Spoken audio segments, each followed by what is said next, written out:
In this video, we are going to see the efficient use of the SUMIFS function using the name ranges that we will create from selection. So we have already seen in the past that if you want to name a particular range, we just select that and we name it from here. But there is a smarter technique for this. First of all, let's copy the data, paste it right here, remove all of these formulas because we are going to apply it using a different method. For that, all the ranges needs to be named so that we don't have to select it manually. We just give the reference of the name. Manually, we know how to do it. We just select the complete range, whether it's a combination of cells or range of cells or the whole column. And after that, we name it from here, like region, hit enter, and we make sure that it's saved properly. But that's an old method. I'll show you another method that's even more smarter. In order to delete this, formulas, name manager, go in here, just delete this range, click close. And let's say that if we have 30 columns, it will take us a lot of time to name all of them individually. So rather just select the complete range, including the headings, and just go to the formulas and click on create from selection. It will ask you create the names from the values in the top row, because top row is for headings. There is nothing in the left column. Uncheck this, click OK. And after that, we see the magic that when we open this name manager, we have all of these saved. So this will save you a lot of time, especially if you have a lot of columns. Now let's apply this. Equals to SUMIFS. Sum range is sales. Criteria range is whatever is the original data of this particular criteria. So criteria is this one. What is the criteria range? That means original data exists in the region. It's automatically named from create from selection. It's automatically named from this option, create from selection. Let's choose this. And as we can see, the data is perfectly applied. Out of this range, criteria is this. Means out of all of these regions, I want to find the sales of each region. Let's do the same for criteria range 2, which is all the products. So range, that means a collection of cells. It's always the original data. Let's write products here. Let's choose this. Out of all of the products, I want to find the sales of games because I am right below this cell. Hit enter, and that is the result generated for one single cell. As you can see here, it gives the same results, but in the previous example, we had to fix all of these ranges. It's not only difficult to identify, but it's difficult to read as well. Instead of this example, if we see this, it's much easier to read. Now we just have to apply the combination of absolute and relative references so that we don't have to apply formula every single time. So if we drag the formula towards right, this east region should always not leave its column. That means the column shouldn't change, but if we drag this towards down, it should automatically find the north sales, south sale, west sales. That means the rows are changing, but the columns are not.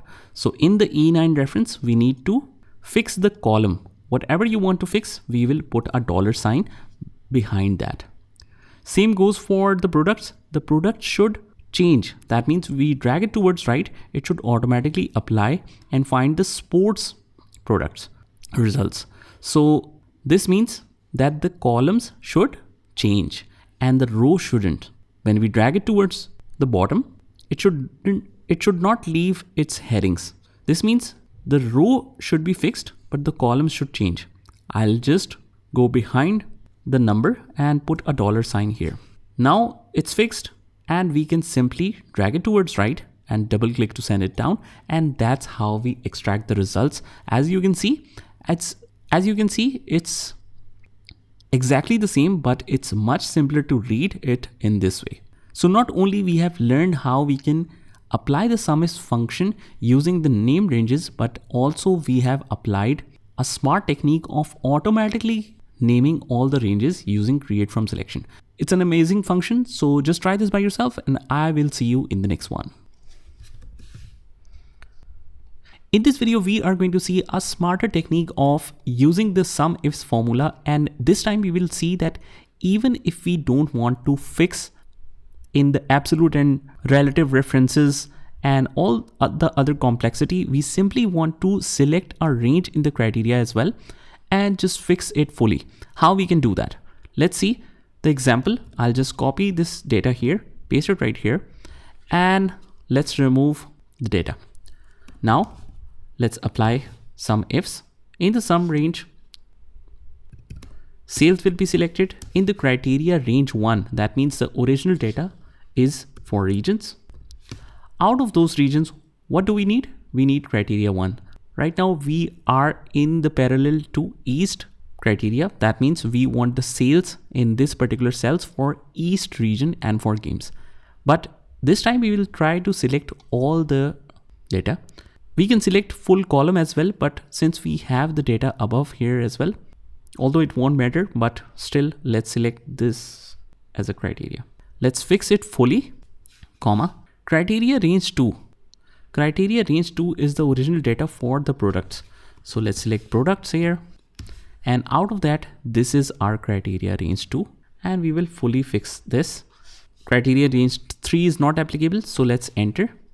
And not only it will apply for 1, it will also spill the formula and apply it to every single cell. So that's the power of it. And the spilling function will only work in the latest version of Office. That means if you're using Office 2024 or plus, you can get these features. So as we can see, the results is almost the same, but it's much simpler to apply it this way. So this is another way of applying the SUMIFS formula using the full fixing of criteria range. Just try this by yourself and I will see you in the next one.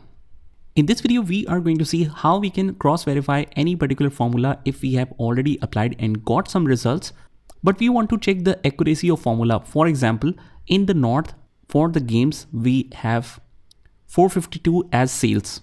But how do we know that we have applied the right formula or the results are correct? That can be easily done by applying the filters. So we have applied the filters, but if you want to apply it again, just select all the headings in the original data and write alternate HSF. So this means alternate for the golden shortcut. Then we will go in home tab, sort and filter, and filter. There we have it. Now let's search north and games. What we'll do is we will simply filter out north, and from here we will filter out only games. So we have 452 sales, 452 is mentioned here as well. So this is how we can check. Let's try another one. 309 West for toys. This is West, this is toys. So this is just a small example. That's why we only have one for each. But that's how we can reconcile or recheck for the accuracy of formula, whether we have applied it properly or not. So just try this by yourself and I will see you in the next one. In this video, we are going to apply what we have learned earlier in this test assignment. So you will find this in the SUMIF basics tab within the same assignment, and that's your test. What we need to do is on our left, we have a fixed asset register with class. As you can see, the classes are defined. So even if the tools are of different type or equipments are of different type, still the class will remain the same. And this is the total cost. What we have to do is we need to create a summary by group. So for that, we need all the classes along with the totals for each group. And we need to find a smartest way of doing this. So what we can do is just pause it until this point, try it by yourself and then release, because I am going to show you the answers here as well. But I want you to practice first and then release to see the answer. Okay, I hope you have already completed this. It's a very simple technique that we will use here. Since we have the classes already filtered down here, since we have the classes already filtered here, we just need to create the totals in the group. So we will use a SUMIF formula because we don't have multiple criteria, we only have the single criteria. So it's very, very simple. SUMIF will be used. Range is the original data of our criteria. So criteria is this, the original data is this complete column. Why I have selected the complete column? Because even if we add further classes in future, still it will incorporate this. In the criteria, we can select the whole criteria. So this means that it will be automatically spelled out. but we need to fix this. Alternate F4, otherwise it will leave its place like this. Or what we can do is, if you want to make it even more simpler, we can select the whole criteria, the whole column, and in the sum range we will select this complete column, hit enter and hit yes. So this way it will apply the formula. Just double click to send it down and you will get all the results. Let's try another way. What we can do is, instead of selecting the criteria like this, let's select this whole area, fix it, hit enter, and this way it will also spill it for all the other cells. If you want to cross verify any particular formula, it's very simple. We would just apply the filters here and we just filter it by, let's say, tools. It's 1.5 million. Let's filter tools here, click OK, and let's select this whole column. The total is mentioned down here, 1.5 million. That's exactly the same.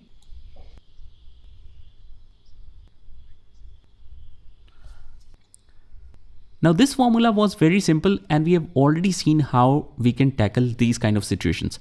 In the second requirement, we have all the sales total that I want to find, which is above 200,000. So there are many sales, but I want to total only which is above 200,000.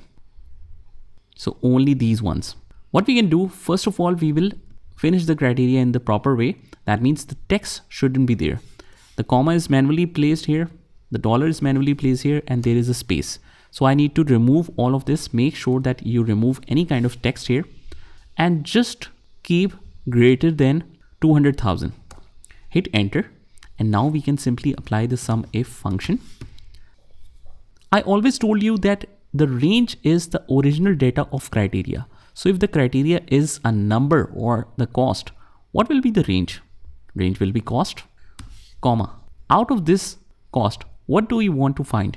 We want to sum all of the numbers which is above 200,000. So this is our simple criteria, or what we can do is just write it manually here, greater than and the number, but that's not right, but that's not very efficient. I'll just select this as criteria and in the sum range I'll select the same.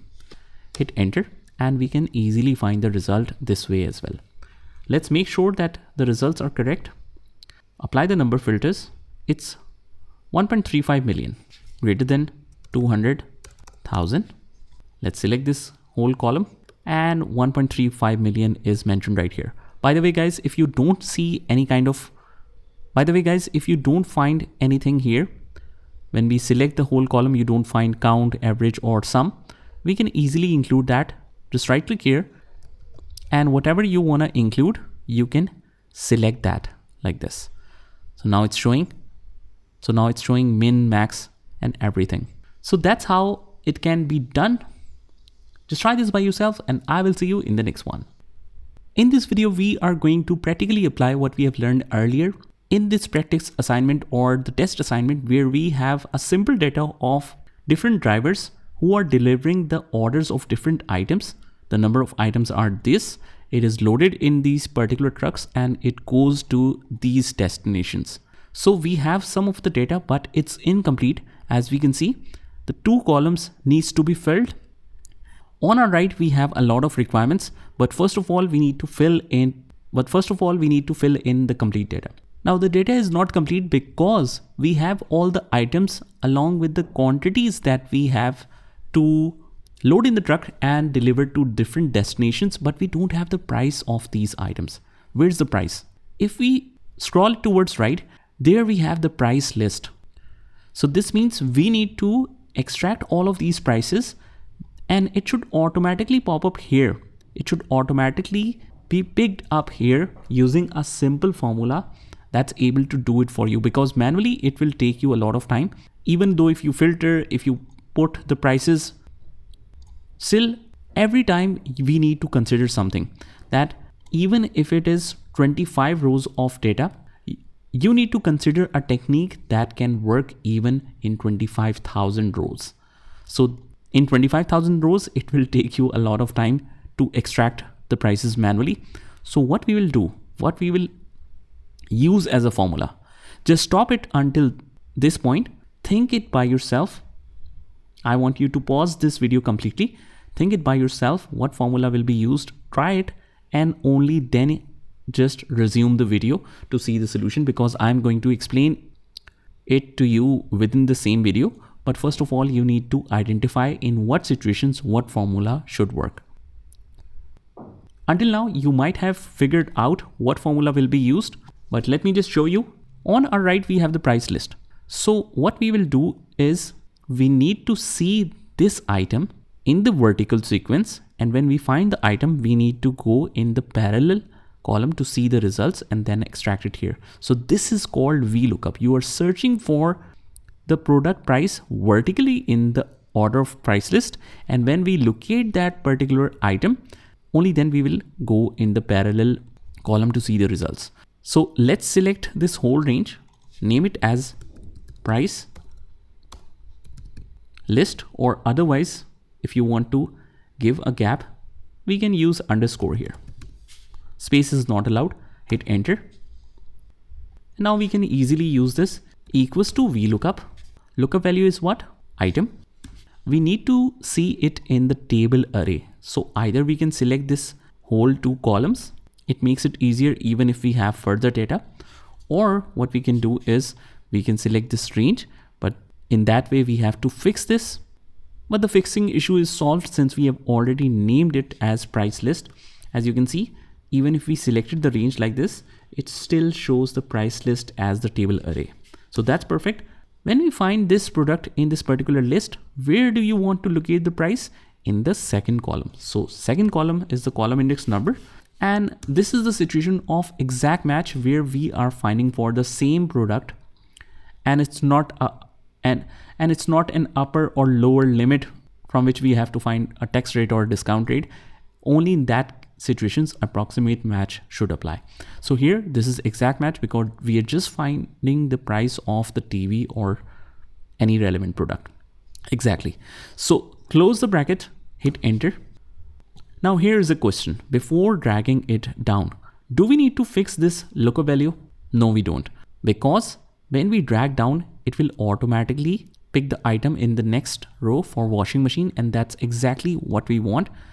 Always locate in the same table array. That should not move, but the products will change and that extract the prices. Double click to send it down and we have the prices for all the items in a single click. After that, when we got the prices, we got the number of items. What is the sales total that we have made? It's very simple. Just apply a multiplication formula. This multiply by this. This gives us the results. Double click to send it down again. And if you want to bring it to a comma style, just go to the home tab and apply the comma, and we can reduce the decimal places however we want. So this is the simple. So this is the requirement one that needs to be done. And this is how you can do it. Just try this by yourself and I will see you in the next one. In this video, we are going to work on our task 2 for the practice project. And on our right, we have a lot of requirements that we need to work on with the most efficient way. I've already written the requirements, but you should identify as you see the requirements. Number of orders in Boston. So even it is not written, you can easily identify that we need to simply count all the number of orders in Boston. So what we can do is, if we filter it this way, just open the destination, select Boston, we can count it like this. All of this, just select all of this after filtering and you will see the count total right at the bottom. But this will take a lot of time if we do it like this. What we use is a COUNTIF function. Equals to COUNTIF, and since it is a single criteria because we just need to find the total orders in Boston and other criteria is not applied like Boston for truck 4, it's not the case. So we will use simple COUNTIF. Range is the original data where this criteria can be found. Where this criteria can be found is the destination. So out of all of these destinations, we are searching for Boston. Now if we select it like this as a criteria, it will give us an error. That's because this is a complete sentence and it's not only Boston. So in these cases, what we have to do is just open the inverted commas and write Boston manually. close the inverted commas and hit enter. So we will do it this way. But if we want to make it even faster, because we have the microwave orders, we have number of journeys with truck 3, we have number of Peter White journeys, all of these things. So this means that every time we need to refer to the data and select a particular range from there. Instead of that, we can name all of these ranges within a single click. How? Just select the complete data. Now again, I want you to stop at this point and use your knowledge what we have learned in the previous examples, because I'm going to show you the answers afterwards. Okay, hopefully that you have tried it by yourself by pausing this video, but if not, this is how you can do it. Just select the complete data, go to the formulas, click on create from selection, but make sure that you select the headings or you include the headings in the data as well. Create from selection. From what selection do you want to name all of these rows? So all of these columns should be named in the name of the heading. So top row, I'll select only that. Right column, I'll uncheck that, click OK, and then we can simply refer to this name ranges. Just drop down the list and look at this magic. Whatever you select, it's referring to a particular data. So if we select transport, this is the whole column selected. And that's exactly what we want. Now the method of application is very simple. The formula is COUNTIF, but in the range for the microwave orders, it should be found in items, and out of the items we need microwave. Just make sure the spellings are correct. Hit enter. Then we have equals to COUNTIF again. Range number of journeys for truck 3. Where will the truck's data will be found? In the transport. So from the transport, we only need truck 3. So it's very convenient, as you can see. Number of Peter White journeys. So Peter White might be a driver name, equals to COUNTIF again, driver's name, and the criteria is Peter White. Hit enter. Now guys, before continuing, let me just tell you that there are a lot of smart way of doing things, especially if you already know Excel. You might already know, or you might be thinking that why we are not applying pivot tables or other formulas. That's because if we have data in multiple sheets or multiple files, the pivot table will not work easily. In that kind of situations, either you have to work on Power Query, Power BI, or otherwise we need to know these formulas so that it can work in every single situation. So not only we will learn the advanced functions in future, even we will use the AI functions, but right now it's very essential that we learn all of these small tools so that we can work in every single situation. Okay, let's continue. How many times are the number of items less than 20? So here the criteria gets a little difficult. It's not actually difficult. COUNTIF out of the number of items, because we need to select the range which contains all the items. So that's number of items already there named. Criteria is we only need to count which are less than 20. So less than 20 will be mentioned like this, less than 20. Hit enter, and these are 9. Let's try it manually to cross verify. I'll just apply the number filters, less than 20. Here's the result. These are all items, which is 9. Let's uncheck the min max because it creates a lot of confusion. Let's uncheck average as well. We only have count now. So count is mentioned here as 9. Perfect. Now let's move to the next requirement, which is SUMIF or SUMIFS. It's your choice. You have to identify in which criteria what should be applied. So sum of refrigerator items. What is refrigerator items? That means we need to sum all of the refrigerators total. Refrigerator sales total equals to SUMIF. Whenever you want to find the sum with a criteria, that's SUMIF. It's only a single criteria, so we will use SUMIF only, not SUMIFS. In the range, what is the original data name? It's items. So item column is selected. Out of that, we need refrigerators total. So inverted commas, Write refrigerator. Make sure the spellings are correct, comma. Sum range is sales total. Make sure you only select what is the heading name, because we have two sales saved as name ranges. So make sure you select the right one, hit enter, and this is the total. Whenever you want to confirm the total, what you need to do is just apply a filter to the refrigerator, and then we can select those sales manually, and the total is 110,250. 110,250. Here we have it. If you want to apply the comma style, just apply it here, decrease the decimal places, and we are good to go. Next is washing machines. SUMIF range is items. Out of those items, our criteria is washing machine. Close it. Sum range is sales total. And there we have it. Let's apply it again. Oops. Equals to SUMIF. Range is the transport. Out of the transport, we want the total of just truck 4. So just inverted commas right here, truck 4. Make sure the spellings are correct. And in the sum range, we have the sales total. Make sure you select the right range, sum range.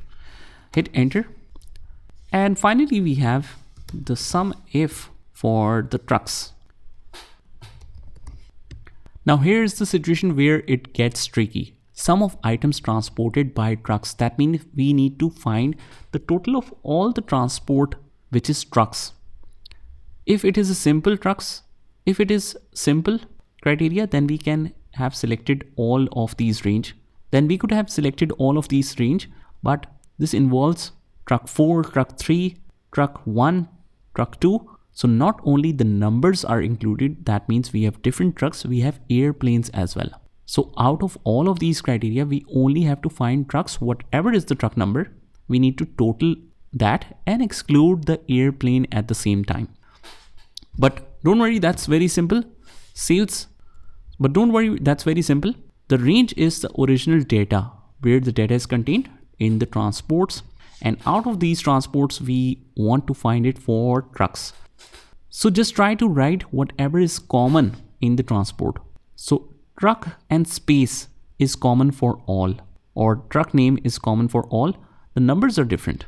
So what we'll do is just write here TRUCK and space, because that's common for all. And after that, whatever comes.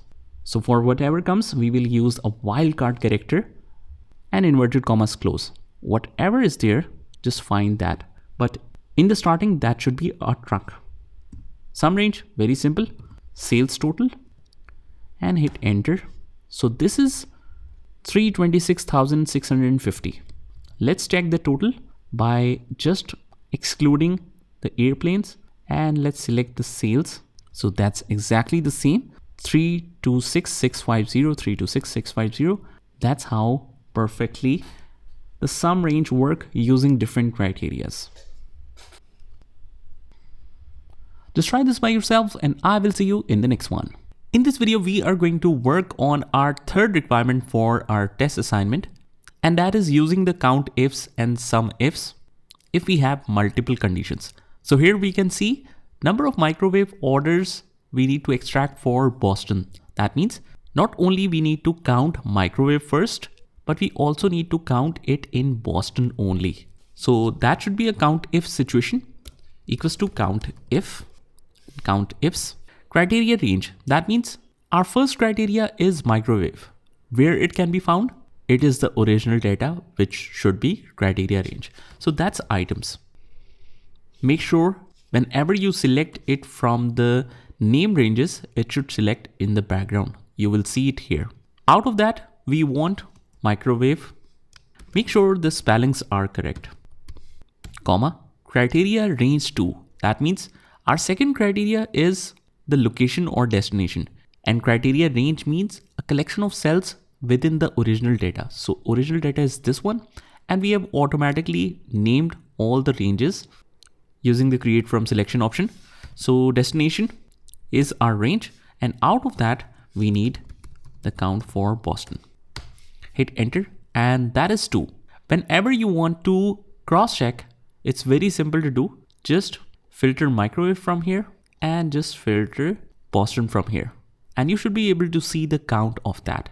Let's clear the filters now. And the next requirement is number of Peter White journeys with truck 1. That means this Peter White is the driver name and you want to find out how many journeys on truck 1 is done. So again, that's a multiple criteria count ifs will be used. In criteria range 1, we will select the driver's name field. Driver's name range is all selected. Out of that, we need for Peter White. Again, since we are writing the spellings manually, make sure it is correct, otherwise you won't be able to see the results. Next criteria is the trucks, and where the trucks can be found in the criteria range 2, which is transport. So out of this transport range, we want for truck 1 and hit enter. Again, it's 2. Now the third requirement is a bit different, and it says we need to extract the number of orders in Boston after 3rd of February. So this is a multi-criteria. I'll use count ifs. Criteria range is the original range of the data for our first criteria, which is Boston. So Boston can be found in destinations, out of which we will choose Boston, comma. Let's select the criteria range 2, which is dates. So if we scroll down, back, we can see the dates here. So if we scroll back, we can see the dates here. Use the date field or range, and out of which the criteria is after 3rd February. Criteria is after. So after means greater than what? 3rd of February. And inverted commas close. Let's hit enter, and again we got the answer. Next requirement is of the date range. We have to count the number of orders between 3rd of February to 6th of February. Again, it's very simple. Count ifs. Criteria range 1 is dates. Out of those dates,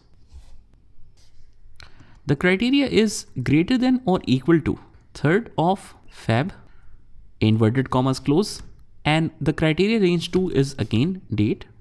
Out of that, we need less than or equal to 6th Feb, inverted commas close, and hit enter. We have added an additional inverted commas here. Let's exclude that. All of this criteria should be under 1 inverted commas open and close. Hit enter, and the count should be 14. So that's also done. Then again, in the next requirement, we have the SUMIFS criteria. That means we have a double criteria. We need to find the sum of the microwave sold or transported to New York. So SUMIFS, sum range is sales total. Make sure you select the right field, and whenever you select the field, make sure it is selected in the background. Criteria range 1 is the products. Out of those products, we need microwave. Here we will not write microwaves because the original name in the data is named as microwave. Inverted commas close. Criteria range 2, we will select destination. Out of those destination, we need it for the New York or NY. However it is mentioned in the destination, we will mention it in the same way like the original data. Hit enter, and we see an error. Let's resolve this. First is sales total, then is criteria range 1. Okay, criteria range 1 is items, not the products. Item, make sure it is selected in the background. All done, hit enter, and you should see 6250. So if we need to cross check whether we do have 6250 as the total, let's just check this. We have microwaves transported to New York to NY, and that's it. This is the total. All good. Clear the filter for both fields, but let's say that we have applied multiple filters and we want to clear them all together. How will we do it? Let's go to the Home tab, click on Sort and Filter, and clear it from here. Let's continue to the next one, which have sum of items transported to Pittsburgh by truck 1. It's again SUMIFS. Sum range is sales total. Make sure the field is selected or range is selected in the background. Criteria range 1 is transported to Pittsburgh. So that's destination. Out of those destination, we want it to be Pittsburgh. What we can do is, if you have some spelling confusions, I'll just copy it from here, paste it here.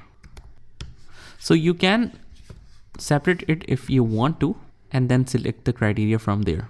Out of the destinations, I want it for criteria 1.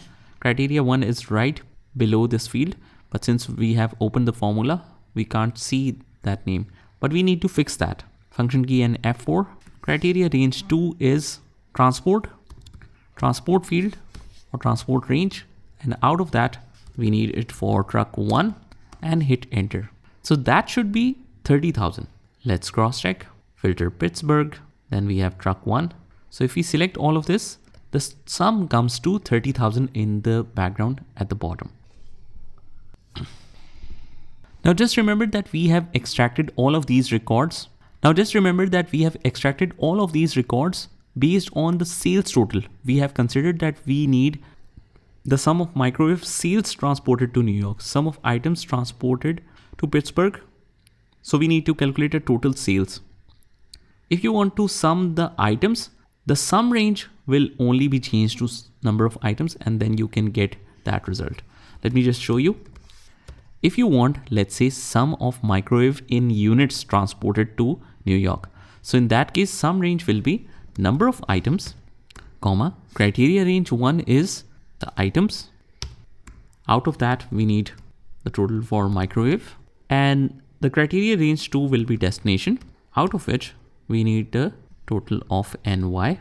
So this is 25, and that's your requirement. What we need to do is we need to mark it as sales total and units total. I've already shown you how we can extract the sales total of each. What you need to do is, in all the sum ranges, you need to calculate the total for number of items, units total. So just extract it here and extract it here. All right, let's continue with our example. And the next one is sum of items ordered between 2nd of March till 2nd of June. So again, we are finding the total for sales. SUMIFS. Sum range will be sales total.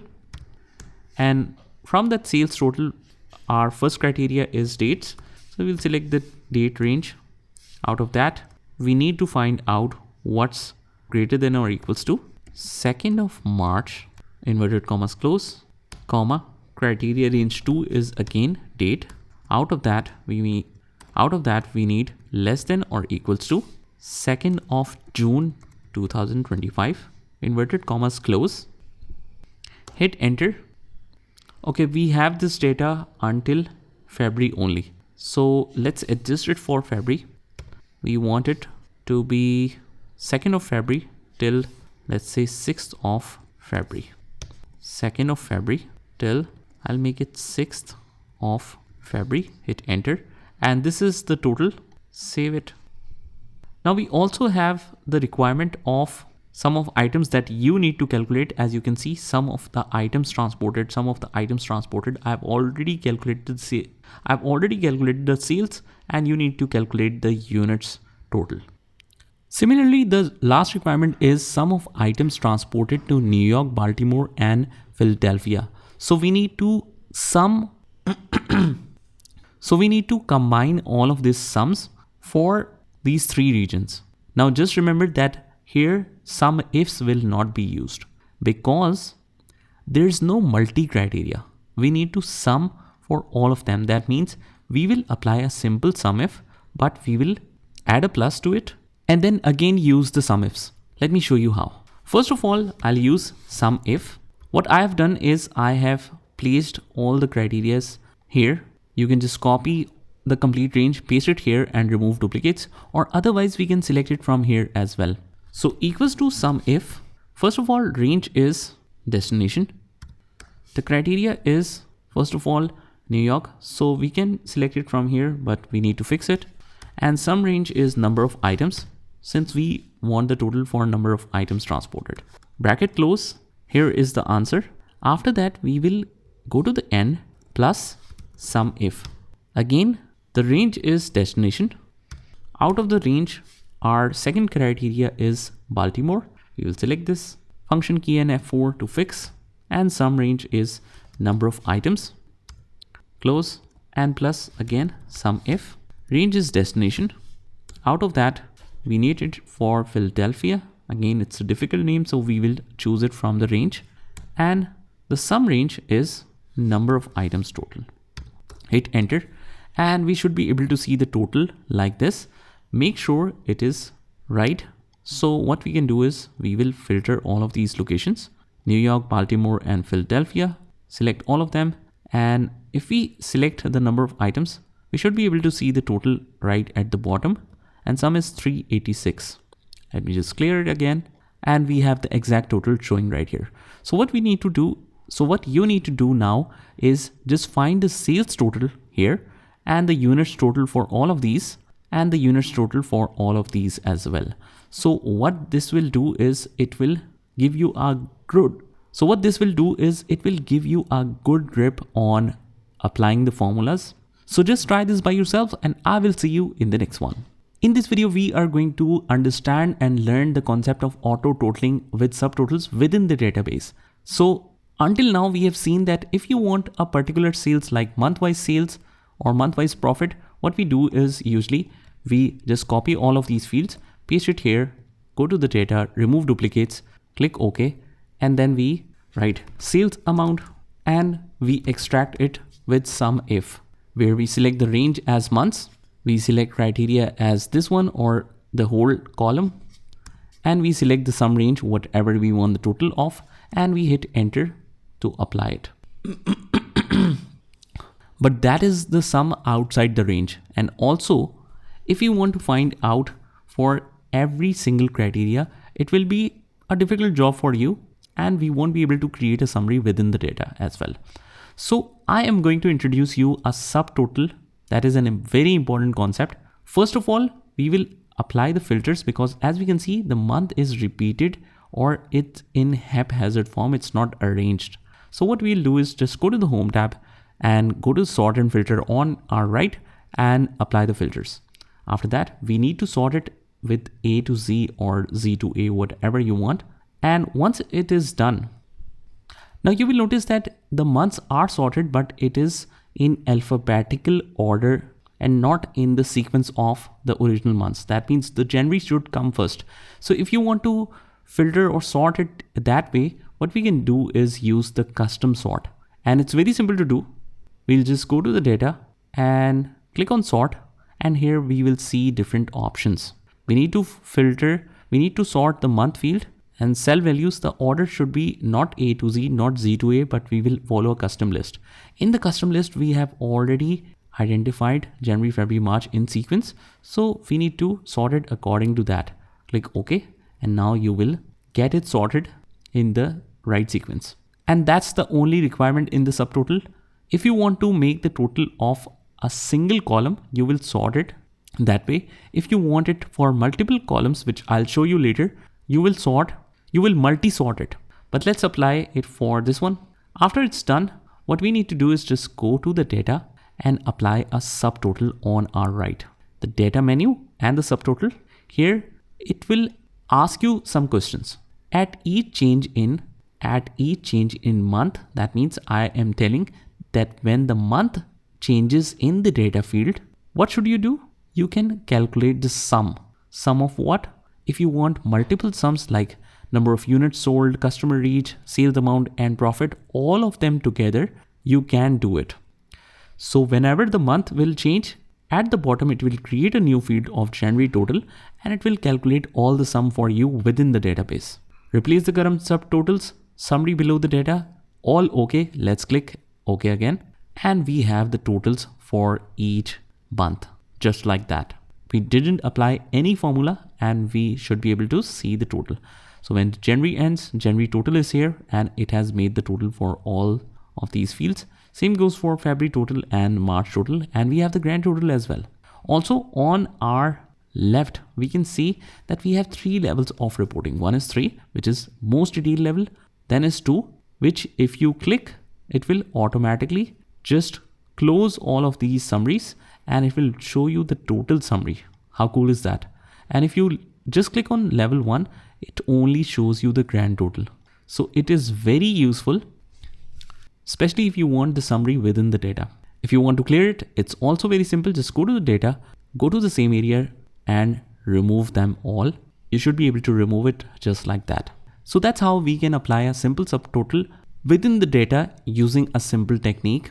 Just try this by yourself and I will see you in the next one.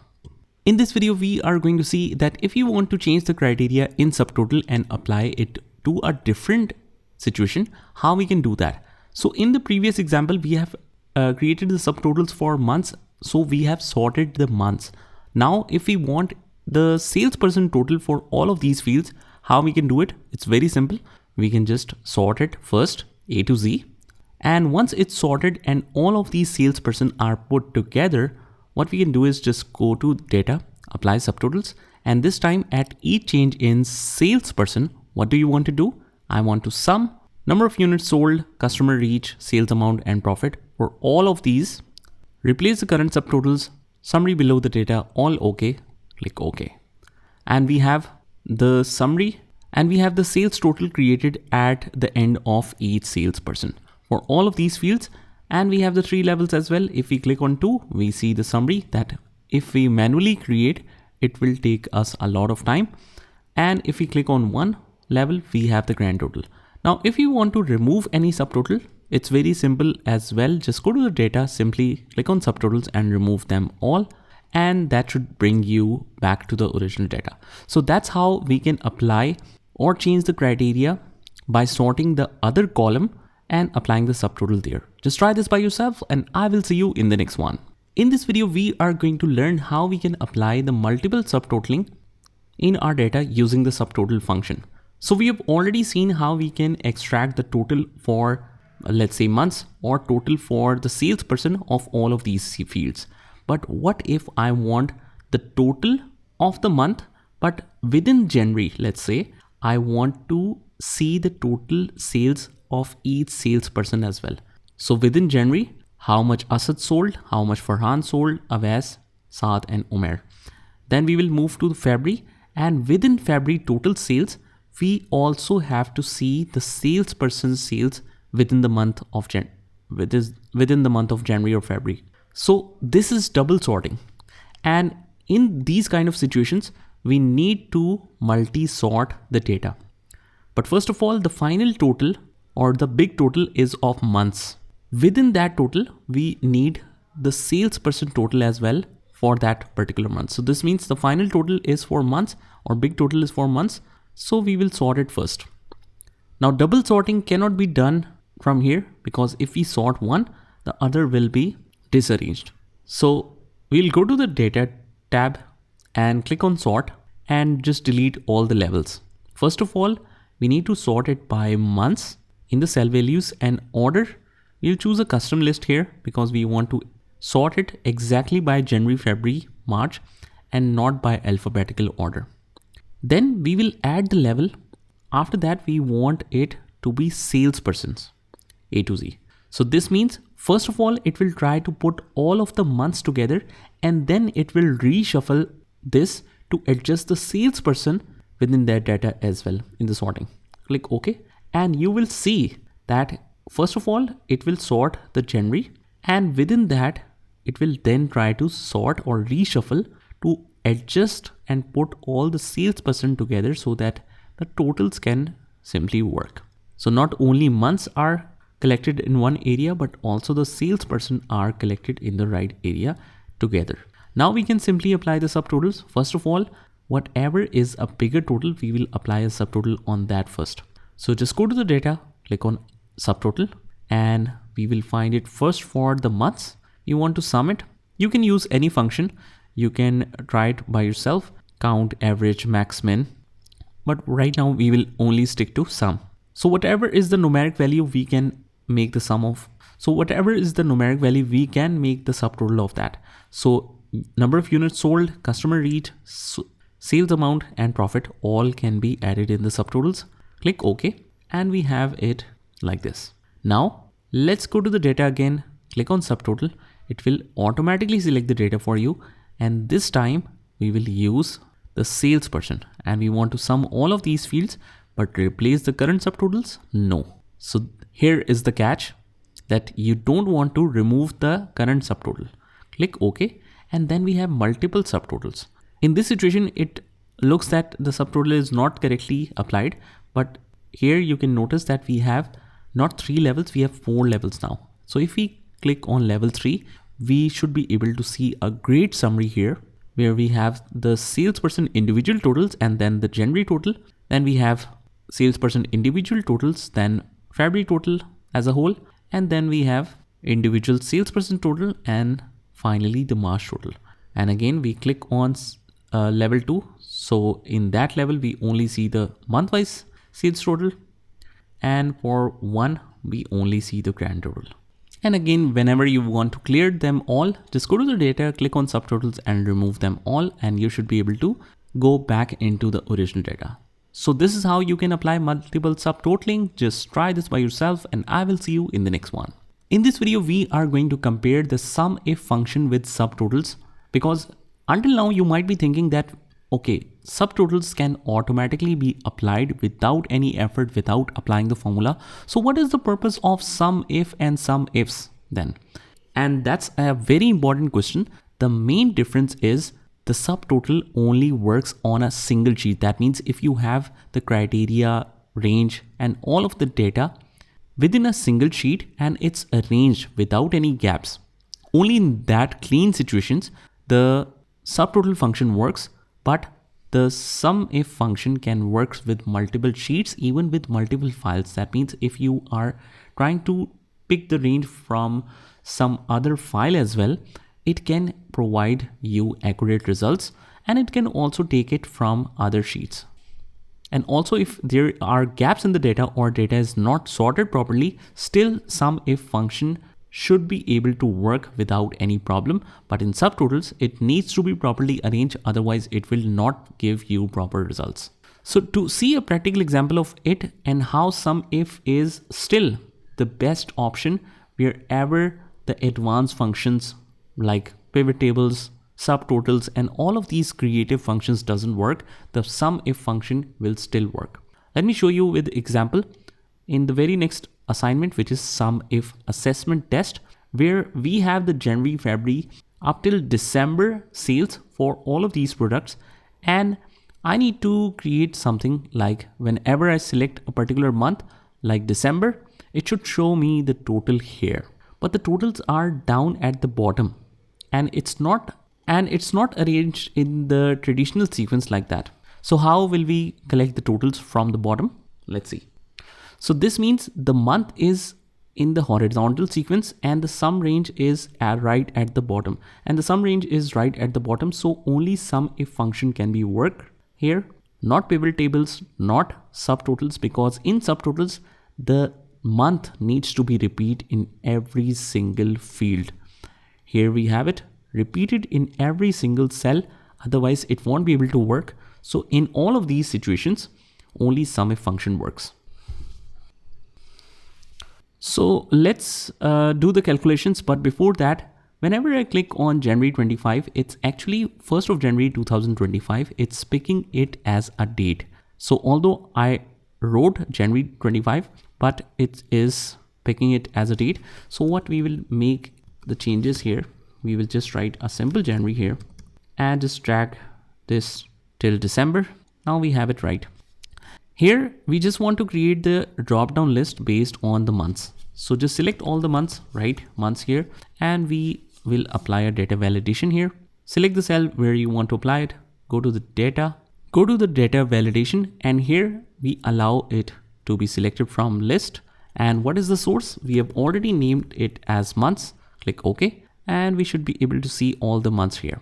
So now the selection problem is solved. Let's apply a SUMIFS formula equals to SUMIFS range. Range is the original data where the months can be found. So it's all this. So it doesn't matter for SUMIFS whether it's arranged in the rows, in the columns, vertically, horizontally, in whatever situations, it can still work. Criteria is this: whatever I select it here, it should be able to select and create the totals. Now sum range, we will select it from the bottom. right at the bottom we have the totals for each month. Hit enter and we should be able to see the results. So for July, this is the total sales. Here you can see, and if we change the months, it is working perfectly. 107,238, 107,238 right at the bottom of January. So that's how we can apply the SUMIF function and make the totals of the data in whatever situation. Just try this by yourself and I will see you in the next one. In this video, we are going to see the subtotal formula and in what situations it can work wonders, and it's much better, and how it is much better than sum function. So right now we have this data that we have used earlier before as well, that you can find with the resources section of this video. So here we have it scattered. That means I have sorted it by salesperson, so it will automatically scatter the months. And that's exactly what we want here, because I don't want it to put together, so that we can see the discrepancy that the sum function has. And let's write sum and subtotal parallel to each other. And let's apply a simple formatting. I'll just use the format painter, paste it right here. And then we have to make the text white so that we can properly see this. So in the sum function, let's say we want the total of the customer reach.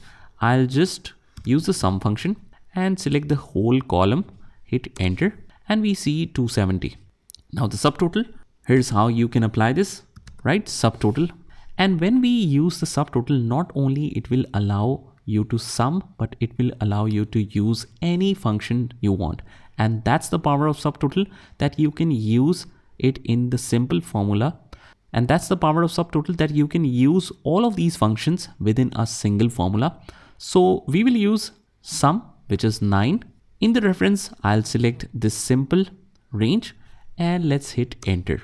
Now the results are obviously the same, but let me just show you in what situations does the sum function won't work, but still the subtotal function works.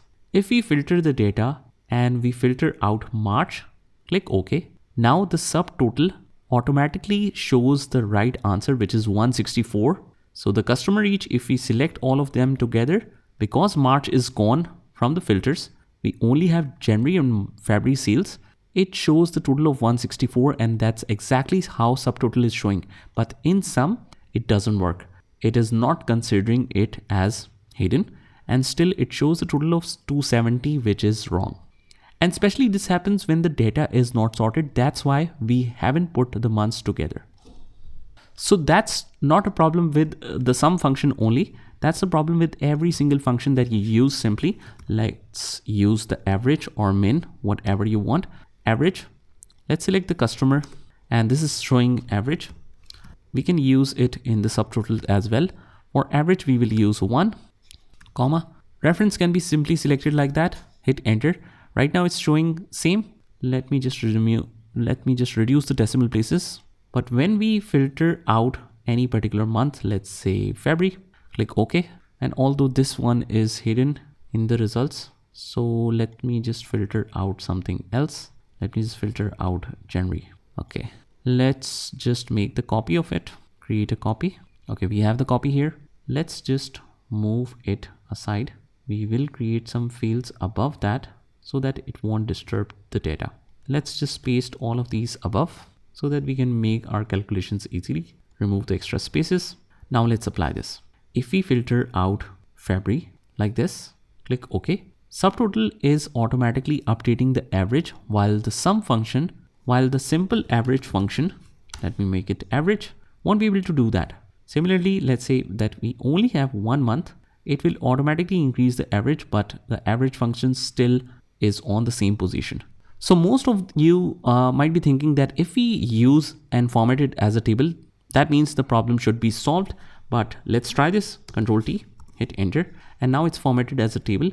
And even if you want to do it from scratch, what we can do is remove all the formattings first. Just go to the home tab, clear and clear formats, and then we can apply Control T, hit enter, so that we can see the properly formatted fields.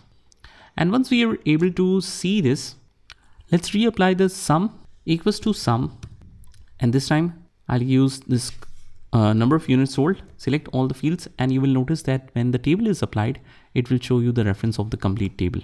So just close out of here, hit enter, and we will do the same using subtotal. Use the sum function. We will select it from here, and in the reference, we will select all the units sold just like so, and hit enter. And for the timing, it's showing me the same answer, but when we filter out any of the particular months, still subtotal is able to update while the sum function doesn't update even if we apply a table. So this means in all of the situations, subtotal is working fine. And not only that, the subtotal is built in with the table function as well. We just need to activate it, and it's very simple to do. Already we have formatted this as a table. Just we have to go in the table design, and the total row, as you can see, it's unchecked. If we check this, we should be able to see the totals right at the bottom. And if you double click on any of them, you should be able to see the subtotal formula applied here. Double click here, you see the subtotal formula, and you can see it in the formula bar as well. And not only for sum function, we can make it any function we want. Let's say we want to count this, we just change it to count from the drop down, and we want to average this, we can make that as well. So this is how it can work in the data if we format it as a table. Let's go back to our original data, which is this one right here. And we have already learned how the subtotal function works, that if we sort it by months and we want the total of it, we just go to the data and click on subtotals, and we want to sum at the change of each month, sum of all of these fields, and click OK. So it should be able to sort it this way. So it should be able to make the subtotals this way, and it is also showing me 3 different stages where we can see the results. If you just want to see the totals of the month, we can see it here, we can see the grand total, and we can see the full details. But let's see further that if we want to sum any of the particular field, let me just fix it from the top so that we can see the headings even if we scroll down. So let's say that if I try to sum all of these fields from March till January, it is showing me 13,000 something because it's including the totals as well, these total fields. But if we want to subtotal here, let me just write subtotals equals to sum equals to subtotal, and we want to use the sum function in the range. We will select from March up till the top, hit enter. It is showing us 8208. This means that it is not incorporating the January totals, February totals that comes in between. So that's also a situation where subtotals work perfectly and the sum function doesn't. So if you want to remove something like January total, if we remove that, it is changing the sum. While for subtotals, it remains the same because it is not incorporating it automatically. So let's remove the subtotals, remove them all. And that's how the subtotal function works in different situations, including the formula and the automated method of creating the summary using the subtotal function. Just try this by yourself, and I will see you in the next one. In this video, we are going to see how the aggregate function works in Excel, especially in these kind of situations where you have different data, the rows might be missing or hidden, and there is some errors too. So how we can make the totals even if we have the messed up data like this.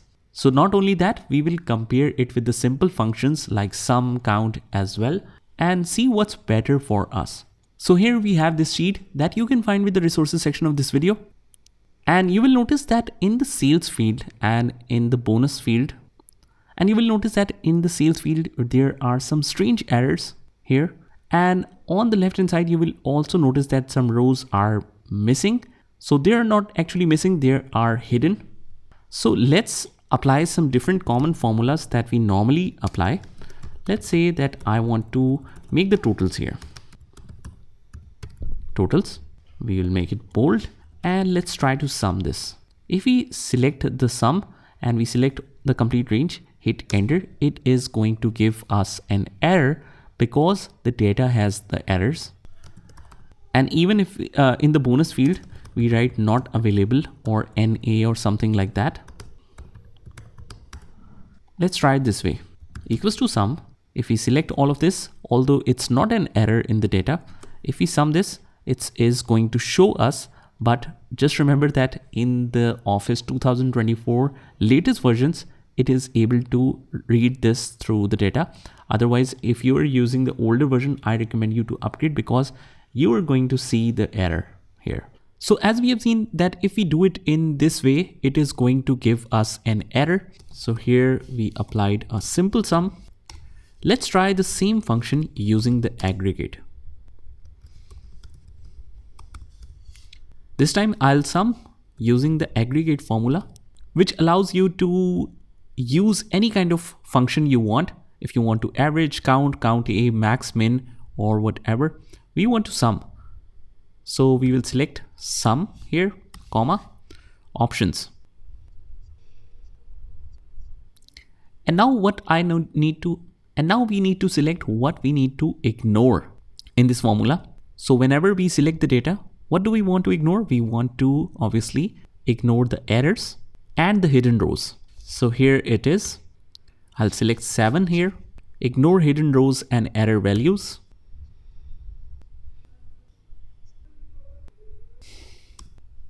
And finally, I will select the range of data, which is right here, and we hit enter.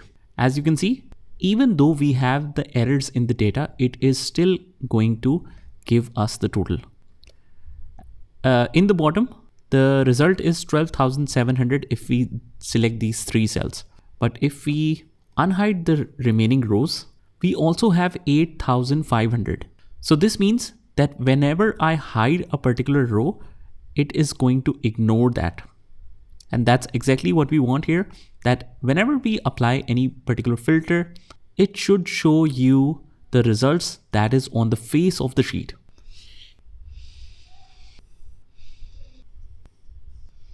Now let's try another example.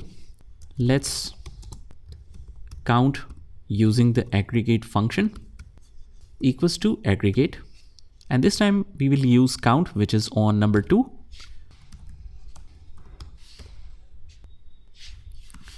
And the options that we want to use is this option number 3, which is ignore hidden rows, error values, nested subtotals. So even if we have subtotals formulas applied, it will ignore that values as well. Let's choose the array, and this time I'll choose it until this point. That means even if we have the aggregate total already applied within the range, it will ignore this. It's going to give you the count of 3. That means all of these values which are shown only, and it's not hidden, it's not an error, and it's not a total, only that will be counted. So if we unhide these, it is going to change the count. Now it's 4 numbers that can be easily readable, and that is not total.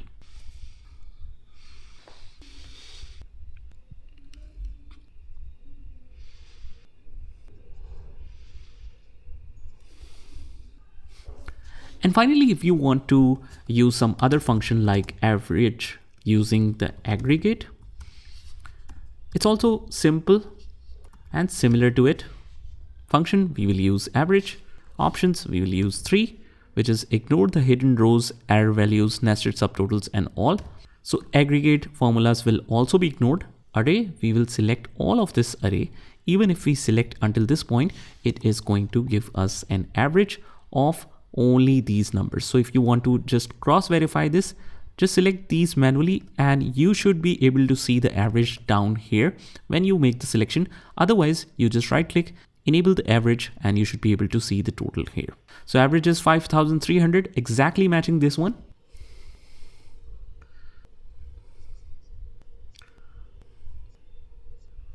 So this is how it works, and it's much better than the simple formulas, because if you have errors, text, totals, or even hidden rows, the aggregate function will still be able to work with all of these problems in the data.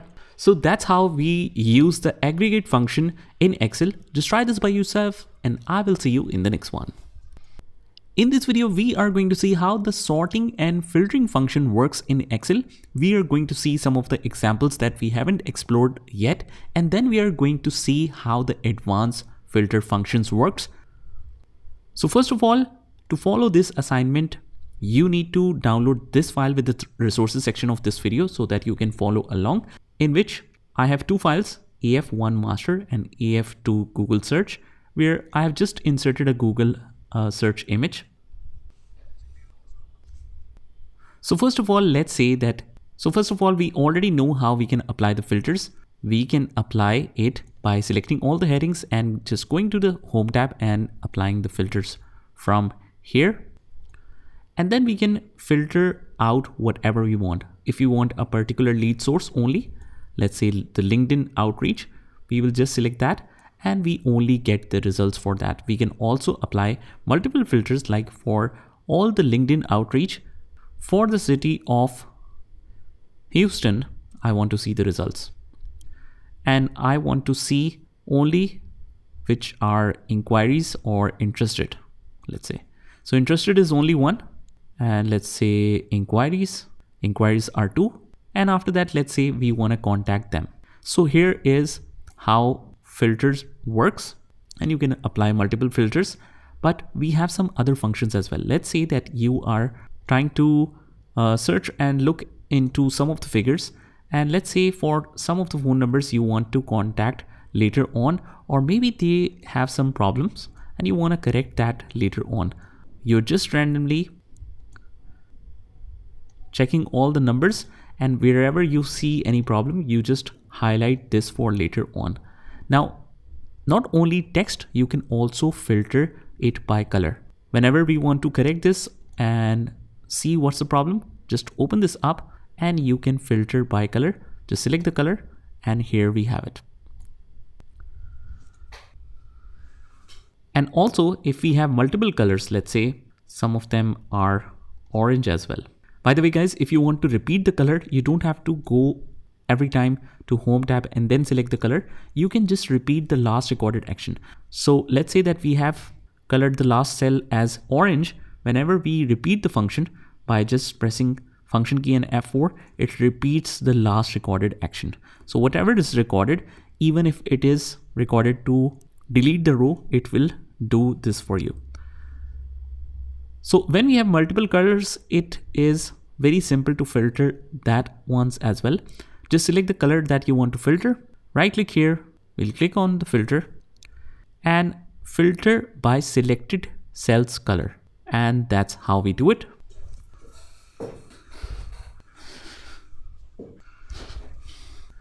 So these are some of the functions, and also we have the sorting function. Let's say that we want to sort it in a particular order, arranged by name, sort by color. We can do it simply like this. And whenever we want to filter and whenever we want to sort back with the serial number, we can do that as well. So it's always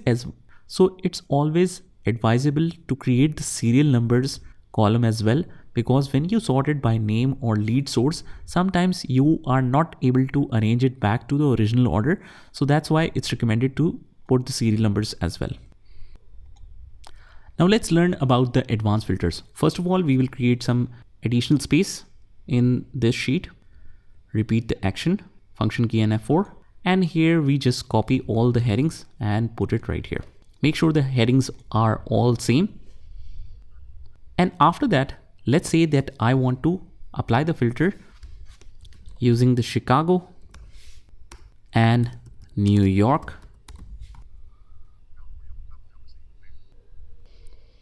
And for Chicago, let's say that I want only who are interested. Make sure the spellings are correct. And for New York, I only want the inquiries. So in all of these conditions where you have multiple criteria to choose from, we need advanced filters. So what we'll do is just go to the data tab and click on advanced.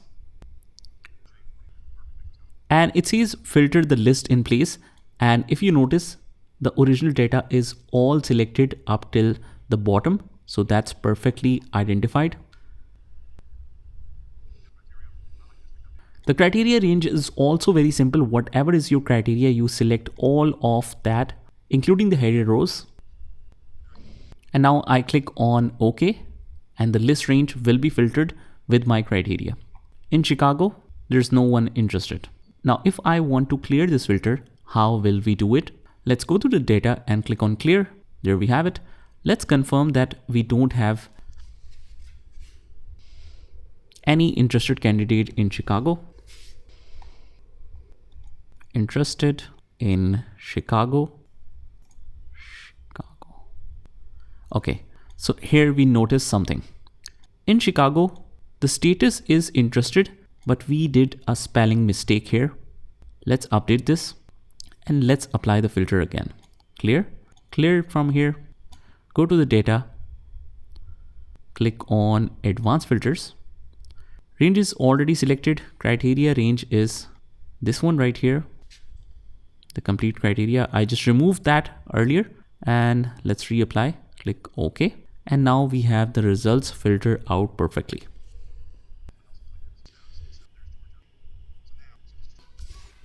So this is the way you do it.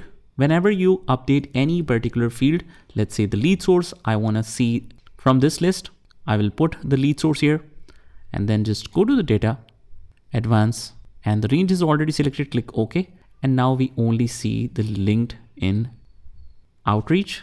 And for other one, it's showing for all, because in New York, we haven't specified it yet.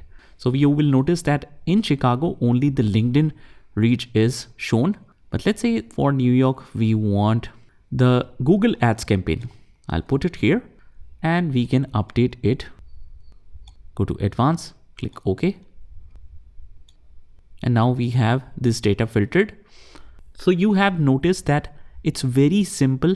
So you have analyzed that it's very simple to put in different criteria while you are looking at the data, and it will give you the results in real time. So just try this by yourself and I will see you in the next one. In this video, we are going to see that if we want to copy the filtered data results on the other page or other sheet, how will we do it? So in the last example, we have created a space right above the database and applied the advanced filter using some of the criteria that whatever we write here, it is able to filter the data down here. But this is the original data. Let's say that I want to keep the original data as it is. I don't want to filter this data. Rather, what I want is to be filtered data placed on the sheet 2. How will we do it? First of all, we just select whatever criterias and headings do we have, paste it here on the second sheet. Let's remove all of this from here so that this is in the original condition and always remains the same. Now just remember to stay on the page where you want to now apply the filter, and that's a very important step in applying advanced filter. Otherwise you are going to get an error. Just stay on the sheet where you are actually applying it in the new sheet. So click on data afterwards, click on advanced and select copy to another location. In the list range, we will just go back, select the complete database. Then we click on the criteria range. It will automatically move back to the sheet where you want to get the results. Just select all of the searches.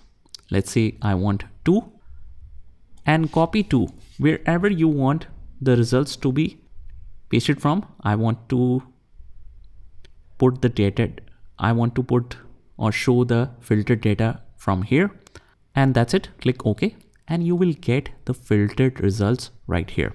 Now if we check the original sheet is intact while this sheet is filtered out.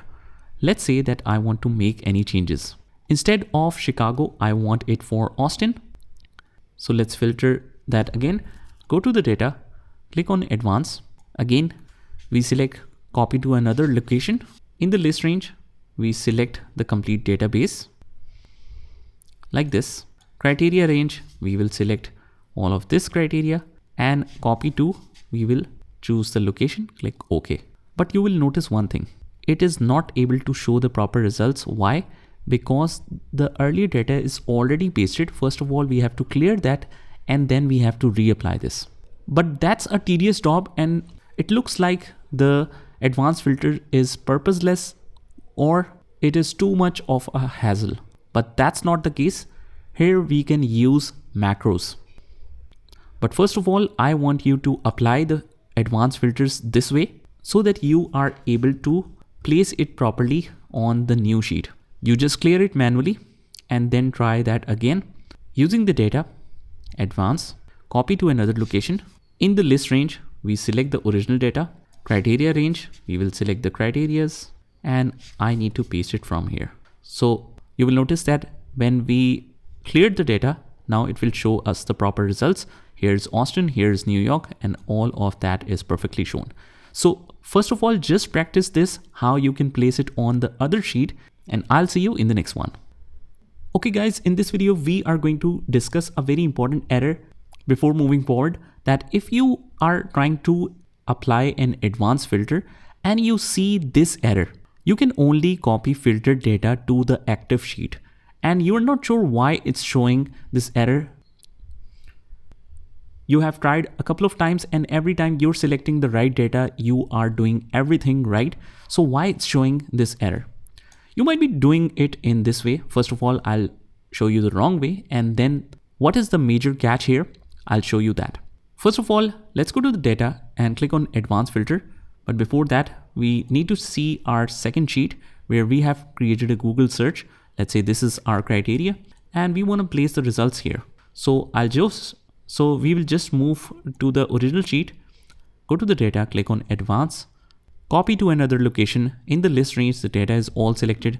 We go to the criteria range, we select it like this, and we copy it back to the sheet where we want to place the results. We place it here. So everything is perfect, but as soon as I click OK, it is going to show us an error. Why is that? The little catch is you always need to keep the catch here. The catch here is very simple. You always need to be on the sheet where you want to see the results and then apply the advanced filter. In the last example, what I have done is we started applying advanced filter from here, being on this sheet, but we want to apply the advanced filter on the second sheet.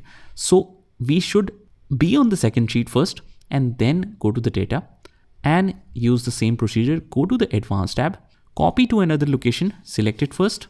List range, just go back to the first sheet, select the complete data. Criteria range, whenever you select the criteria range, it will automatically move you back to the sheet where you are applying it. Make sure the criteria is on the second sheet as well. And now we select wherever we want to place this, start pasting it from here, click OK, and it works perfectly.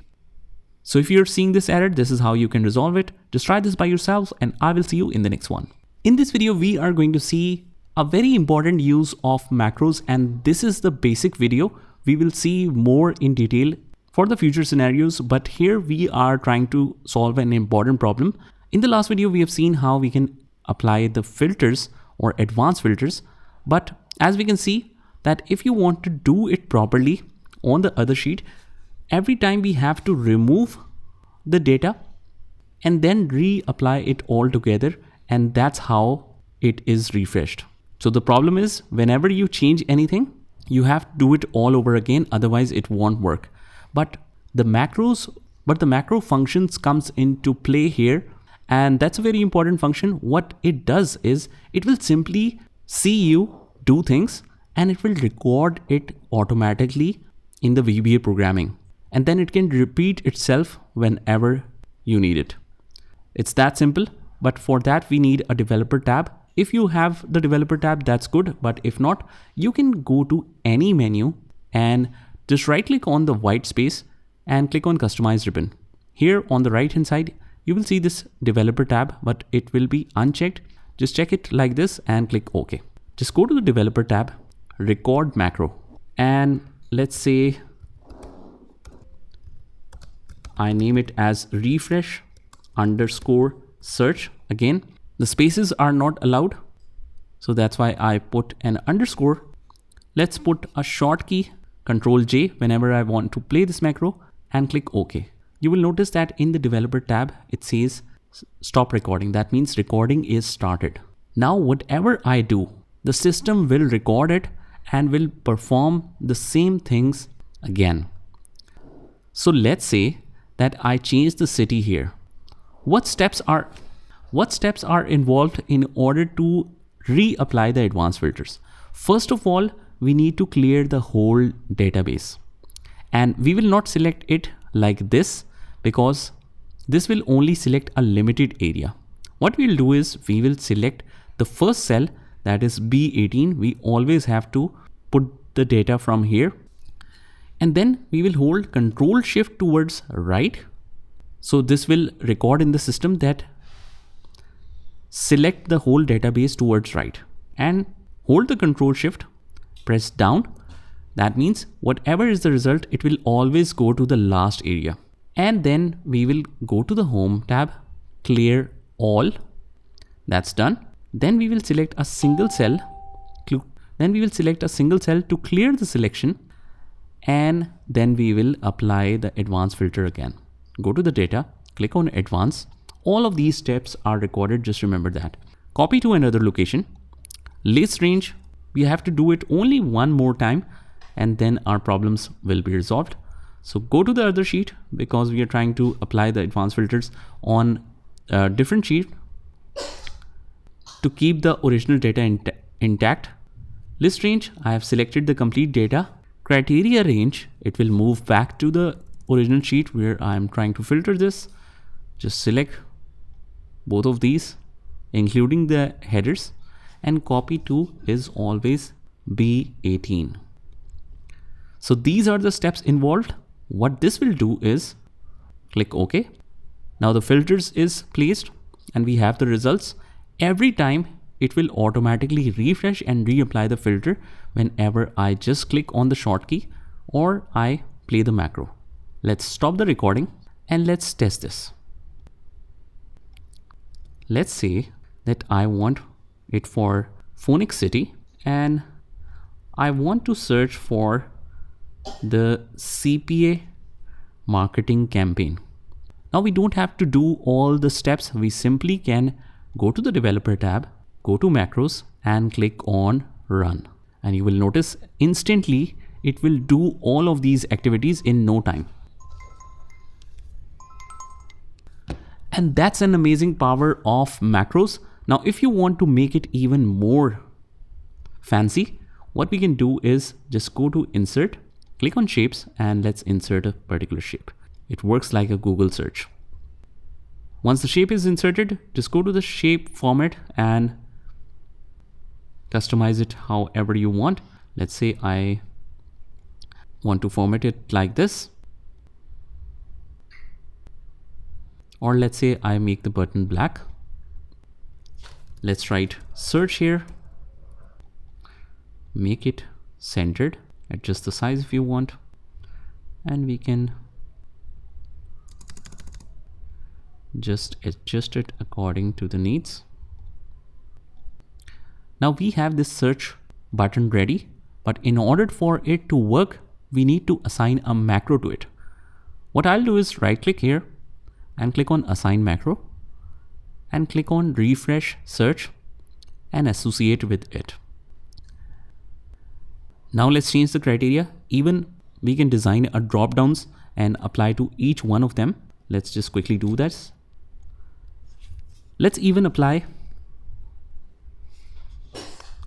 get all of these data names automatically, that name ranges automatically using a simple method.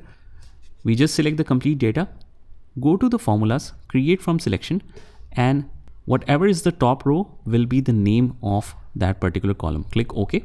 And now we have all of these as selected. Whatever we want to use now, let's say both of these, I want to apply a drop down here so that I can easily change it without looking at the original data. Go to the data validation, click on the list, and we will associate equals to city. We already know that it will be the exact name like city here because we have copied these headings from the last data. Click OK, and we can see all the list here. Similarly, for the lead source, we can easily apply the list, data validation, go to list. Notice that we have selected both of the cells, equals to lead underscore source.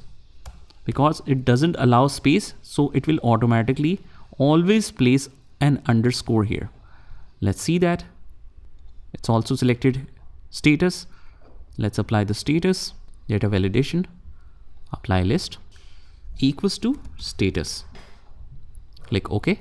And now we can change whatever we want. We want the Google Ads campaign results, and here we want the LinkedIn outreach or online webinar sign up for which city?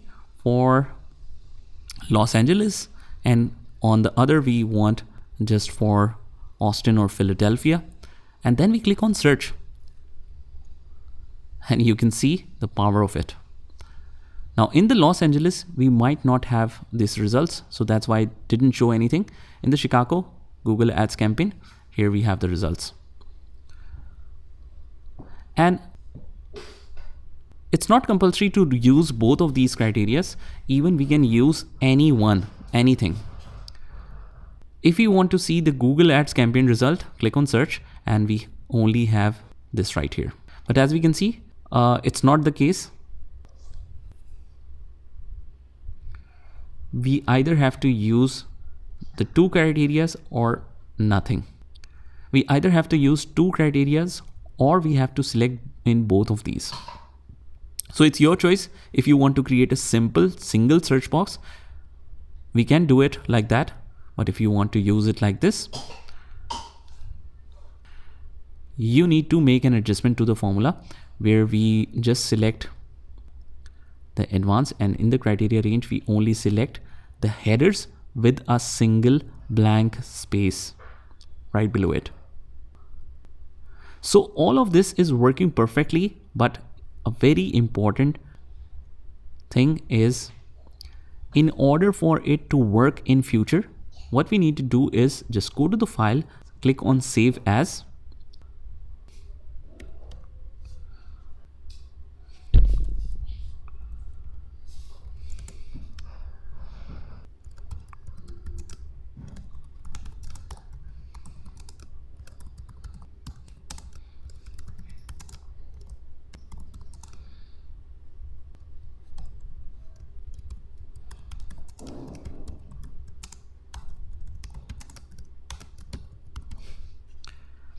name it whatever you want, and in the save as type, just always use the macro enabled workbook.